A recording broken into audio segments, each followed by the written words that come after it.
आपने rank 4 secure किया है सीट एग्जाम में and rank 5 in NID examination. कैसा फील होता है? 1 साल पहले ये तुम्हारा ड्रीम था और आज तुम वो कॉलेज में हो, वही बहुत बड़ी खुशी होती है। ओवरऑल रिजल्ट की बात करें, 31 out of 45 got selected into national colleges, और वो भी सिर्फ free of cost mentorship. What do you think कि क्या क्या क्वालिटीज थी स्टूडियो सेक्टर 4 की, या जिसने आपके प्रिपरेशन में बहुत हेल्प करी? सो मैंने ये स्टार्ट कैसे हुआ, किस तरीके से मैकेनिकल इंजीनियर से वो शिफ्ट आया तुम्हारी लाइफ में? क्वेश्चंस का एक बहुत अच्छा ये चीज था स्टूडियो सेक्टर 4 के कि जो क्वेश्चंस होते थे वो एग्जैक्टली अलाइन होते थे जिस तरह का एक्चुअल में पेपर होता है। मुझे भी याद है when I was in NIT, तो किस तरीके से हमारे फैकल्टीज हमें मेंटोर करते थे। आई मीन ज्यादा चीजें नहीं बताएंगे, बट उनके जो फीडबैक और जो एनालिसिस होते थे वो बहुत इंपॉर्टेंट होते थे।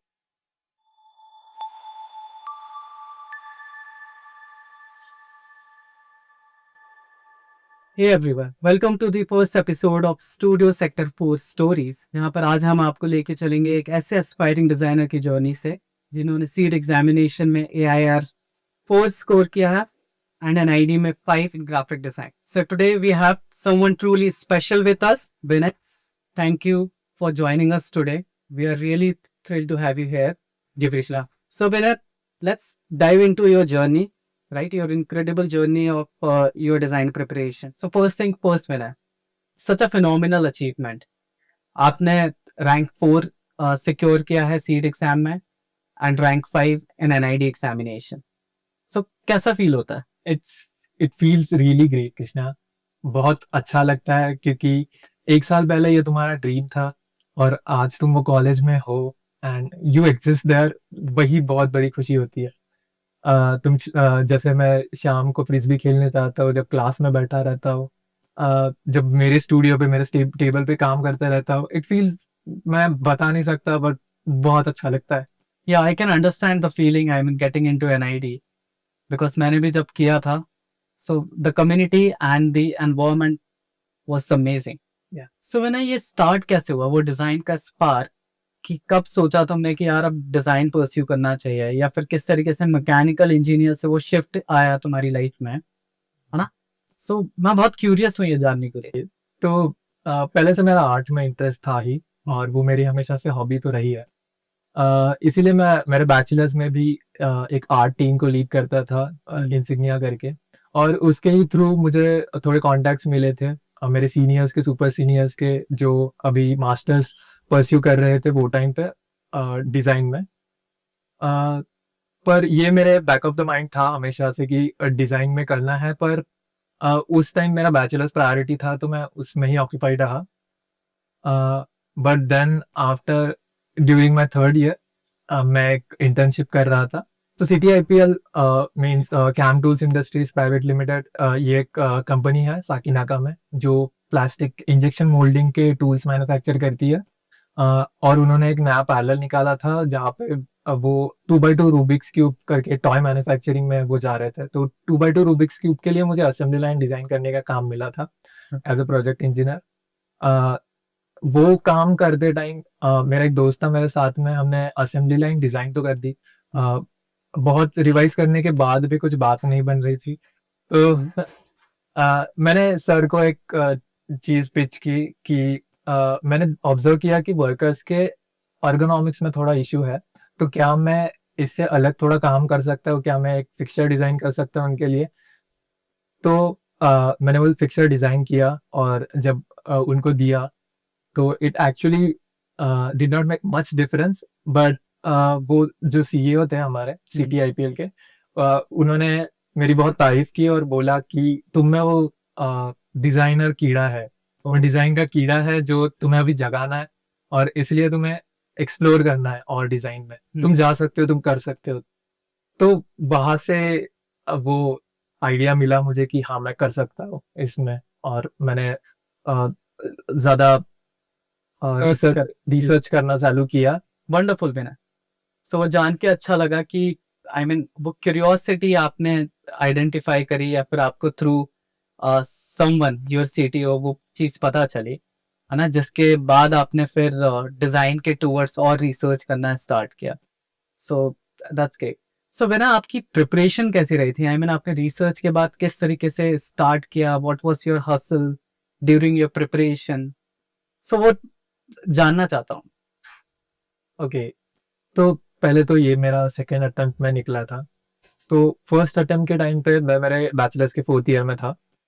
तो 4th ईयर में फाइनल ईयर प्रोजेक्ट चल रहा था साइड में, और बहुत सारी फैमिली में भी चीज़ें थी, तो उसमें ऑक्यूपाइड था। पर मैं ध्यान दे रहा था, और मुझे वो हो गया था कि अभी तो डिज़ाइन ही करना है। तो मैं डिज़ाइन की प्रिपरेशन में लगा तो था, बट एक चीज़ मिसिंग थी थोड़ी, शायद अवेयरनेस वगैरह की मिसिंग, अवेयरनेस ना होने की वजह से फर्स्ट अटेम्प्ट में मेरा हुआ नहीं।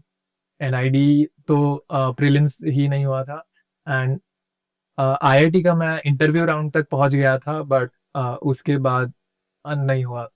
तो आईडीसी का जैसे ही इंटरव्यू हुआ, अ, जिस तरह से इंटरव्यू गया था, मुझे समझ गया था कि ये साल तो नहीं होगा, नेक्स्ट साल देना पड़ेगा। तो मैंने वही बैठ के आईडीसी में कहीं एक जगह पे बैठ के सोचना चालू कर दिया कि अभी नेक्स्ट ईयर कैसे प्लान करना है। ओके। और इंटरव्यू के दौरान मैं कुछ लोगों से मिला था वहाँ पे, तो थोड़ी दोस्ती हो गई थी लोगों के साथ, तो कॉन्टैक्ट्स बढ़े, तो हमारा एक थोड़ा छोटा सा ग्रुप फॉर्म हुआ था। हम में से एक बंदे का हो गया था आईआईटी गुवाहाटी में, तो उसके थ्रू कुछ बातें पता चल रही थी। हम्म। तो उस दौरान थोड़ा अवेयरनेस आ रहा था धीरे धीरे, और इंटरव्यू के लिए क्या चीज़ें लगती है, पोर्टफोलियो कैसे प्रिपेयर करना होता है, उसका आइडिया लगा था। तो पोर्टफोलियो प्रिपेयर करना मैंने चालू कर दिया था तभी से, कि ये प्रोडक्ट डिजाइन करूंगा, प्लानिंग था फर्स्ट तो स्टेज पे। तो आप पहले से क्लियर थे कि आई मीन प्रोडक्ट डिजाइन में ही जाना है, या फिर कुछ और भी सोच के रखा था? एक्चुअली ग्राफिक डिजाइन मैंने पहले नहीं सोचा था पहले अटेम्प्ट में, क्योंकि मैं बहुत रेस्ट्रिक्टिव वे में सोच रहा था कि अगर मैंने बैचलर्स किया है मैकेनिकल में, तो इट वुड बी ग्रेट कि मैं प्रोडक्ट में ही जाऊँ, और थोड़ा इंक्लिनेशन वो तो वही उसी तरफ था। फिर जैसे फर्स्ट अटेम्प्ट में नहीं निकला, तो कुछ महीने थे तब मैं फ्रीलांस कर रहा था। तो फ्रीलांस के टाइम पे मैंने ग्राफिक डिजाइन पे फोकस किया, क्योंकि उसका थोड़ा ज्यादा काम आता था। हम्म। तो तब मुझे पता चला कि अच्छा चलो ग्राफिक में भी कर सकते हैं, इसीलिए मैंने नेक्स्ट ईयर ग्राफिक भी दिया था एज माई सेकेंड ऑप्शन। फिर हमारा जो ग्रुप फॉर्म हुआ था, जैसे मैंने बताया पहले, तो उसी ग्रुप में स्टूडियो सेक्टर 4 का मैसेज आया था, मुझे याद है। मैं तब तुम स्टूडियो सेक्टर 4 का ग्रुप ज्वाइन किया था। हम्म। अ, फिर उसके बाद से तो आपको पता ही होगा कि वो जर्नी और वो feedback sessions and all those या थिंग्स लाइक या दैट। वो आई मीन याद है हमें कि कितना रिगरस प्रिपरेशन का प्लान था, एंड किस तरीके से अपन ने स्टार्ट किया था। सो जैसे जब तुमसे फर्स्ट टाइम बात हुआ था, सो मतलब I guess last year, I mean during September we form this group studio sector 4 on the name of designer सब। बेसिकली पहले डिजाइनर सब के नाम से बनाया था। So what do think Vinay की डिजाइनर सब ग्रुप या जो स्टूडियो सेक्टर 4 अब जो है ना, उसने किस वे में आपको कंट्रीब्यूट किया? बिकॉज आपने लास्ट टाइम भी प्रिपेयर किया ही था, है ना, and then you couldn't make it. So what do think कि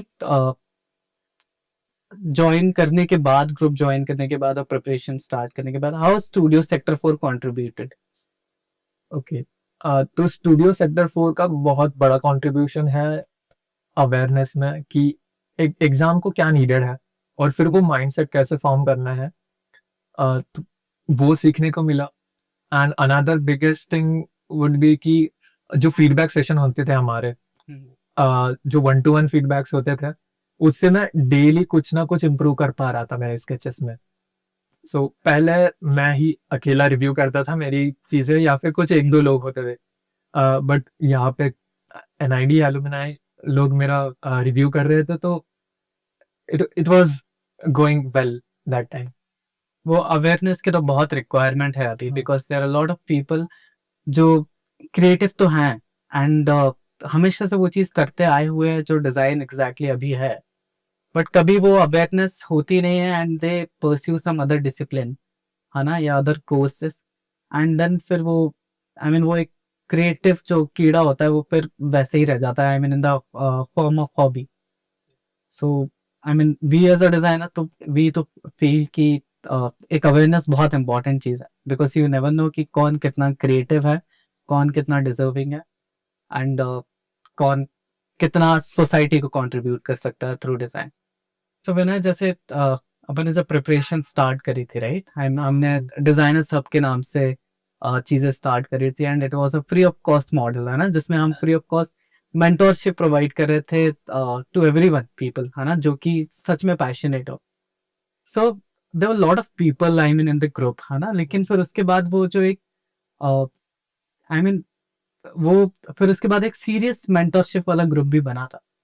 सो मेरा ये क्वेश्चन है तुमसे कि how come you trust our self, और वो ट्रस्ट कैसे बिल्ड हुआ, क्योंकि we were providing the free mentorship और there are hundreds of WhatsApp group और द कम्युनिटी जो कि ये चीज देते हैं।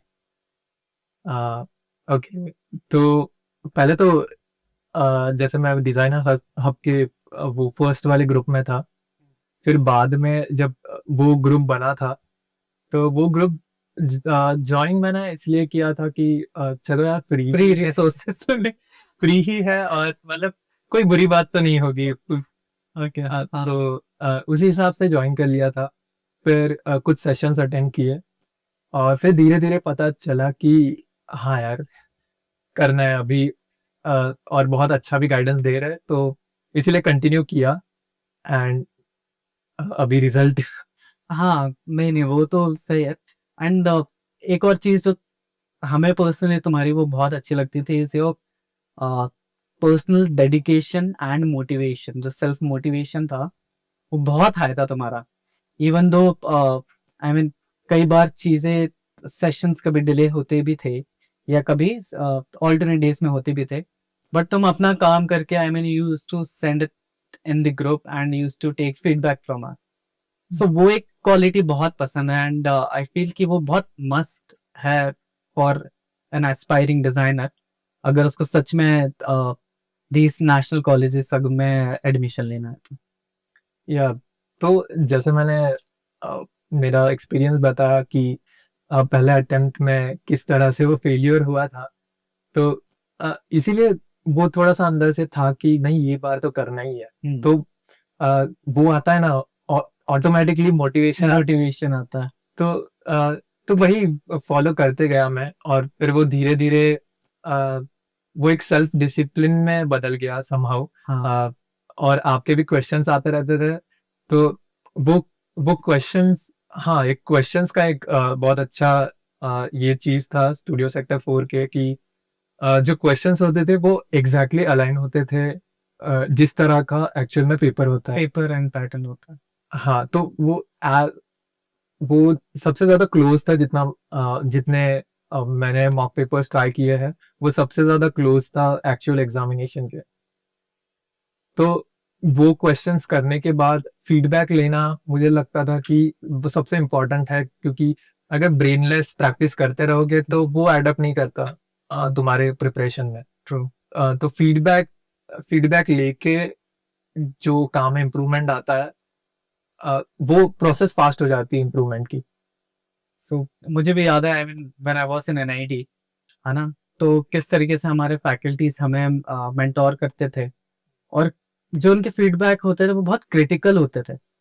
आई मीन इवन दो वो बहुत आई मीन ज्यादा चीजें नहीं बताएंगे, बट उनके जो फीडबैक और जो एनालिसिस होते थे वो बहुत इंपॉर्टेंट होते थे। And this is what we feel कि प्रिपरेशन तो एक पार्ट है, काम तो करना ही है, बट डायरेक्शन दिखाना एंड जो काम किया है उसको किस डायरेक्शन में आप इम्प्रूव कर सकते हो, वो एक बहुत फीडबैक बहुत इंपॉर्टेंट चीज है।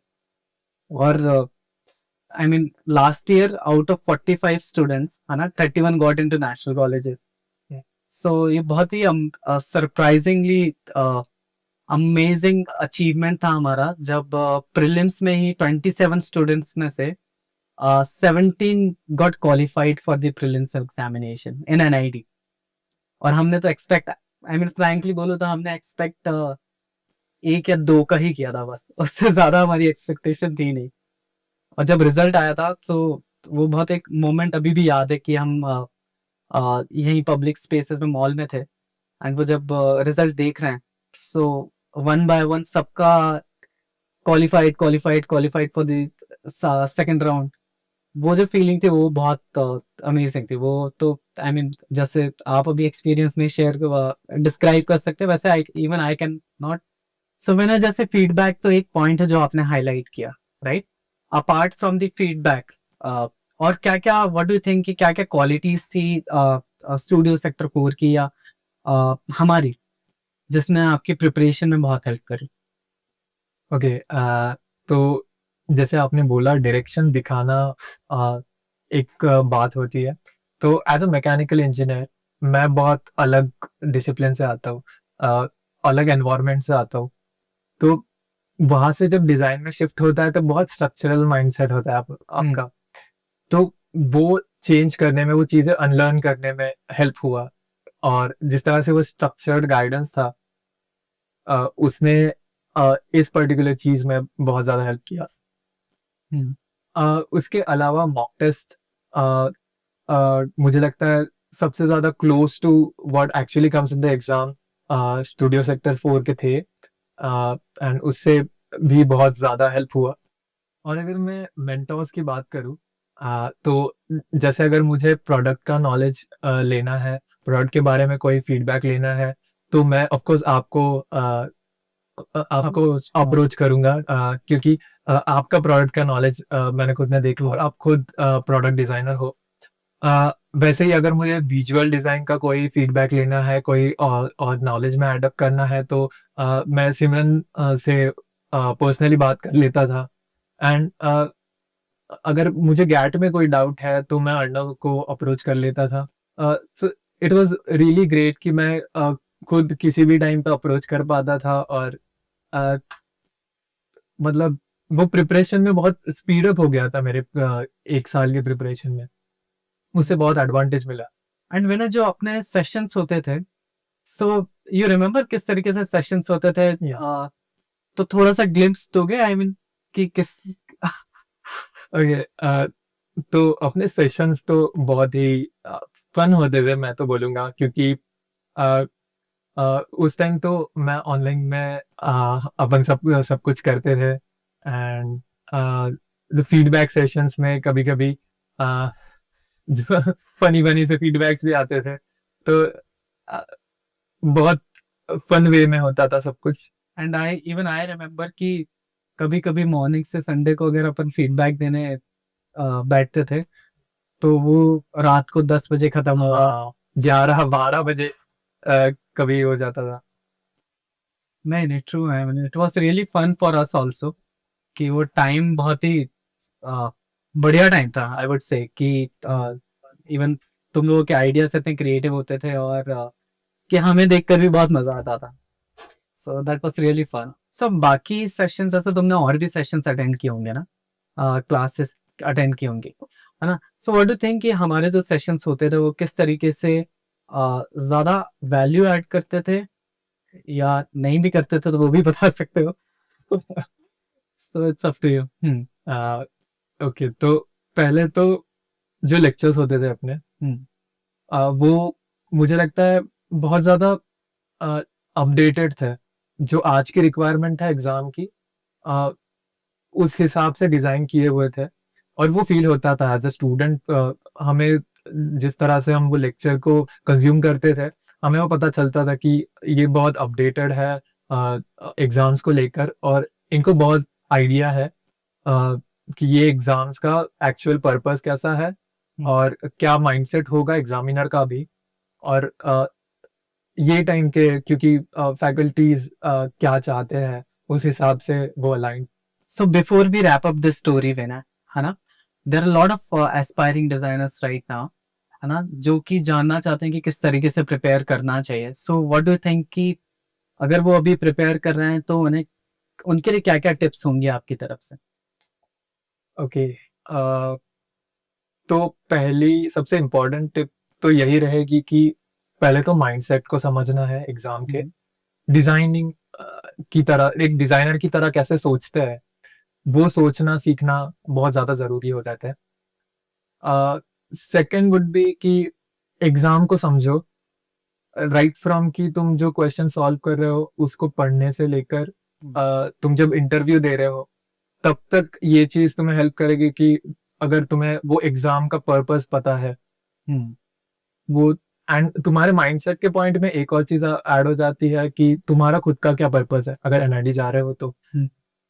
अ, उसके अलावा अ, एक एक एक बहुत अच्छी टिप थी जो मुझे भी कभी मिली थी, इज सेल्फ क्रिटिक, कि तुम अगर खुद कुछ काम कर रहे हो तो तुम्हें खुद को भी क्रिटिक देना आना चाहिए जिससे कि तुम खुद को इम्प्रूवमेंट की तरफ धकेल सको। फिर आता है कि दूसरों से क्रिटिक झेलना वो बहुत जरूरी है। हाँ, तो अपना काम दिखाओ लोगों को, जितना ज्यादा दिखाओगे जितना ज्यादा क्रिटिसिज्म होगा, कंस्ट्रक्टिव क्रिटिसिज्म होगा या फिर जितना ज्यादा फीडबैक होगा जैसे पहले बोला, तो it will give you a direction जिस तरफ तुम जाओगे। And last one is ruthless practice.